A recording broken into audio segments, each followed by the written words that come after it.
وفاقی وزیر خواجہ سعد رفیق نے کہا ہے کہ ملک بھر میں انتخابات ایک ساتھ ہونے چاہئیں۔ مخصوص حالات میں پہلے بھی کئی بار ایسا ہوا کہ انتخابات ملتوی ہوئے۔ دہشت گردی کے خلاف جنگ میں پوری قوم کو متحد ہونا چاہیے۔ انہوں نے کہا کہ تحریک انصاف دہشت گردی کے لیے بلائی گئی APC میں شرکت کرے۔ آئین کی پاسداری اپنی جگہ موجود ہے، لیکن اس ملک میں پہلے بھی مختلف مواقع پر انتخابات جو ہیں وہ التوا ہوا اس التوا کی بالکل یہ مقصد نہیں ہے کہ کوئی الیکشن سے ہم دوڑنا چاہتے ہیں۔ الیکشن پہلی بار لڑنا ہے، الیکشن بدترین حالات میں بھی لڑا ہے۔ الیکشن سے PDM کی کوئی جماعت نہیں بھاگتی، کیونکہ پرانی سیاسی جماعتیں ہیں، کئی الیکشن لڑ چکی ہیں، جیتے بھی ہیں ہارتے بھی ہیں، لیکن آپ ملک کو مزید کسی نئے بحران کا شکار نہیں کر سکتے۔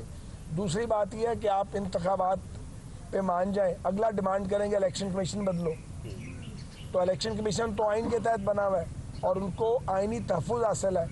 تو عمران خان کی یہ اگر اس کی آپ ایک بات مانیں گے وہ دوسرا مطالبہ کرے گا، دوسرا مانیں گے وہ تیسرا کرے گا۔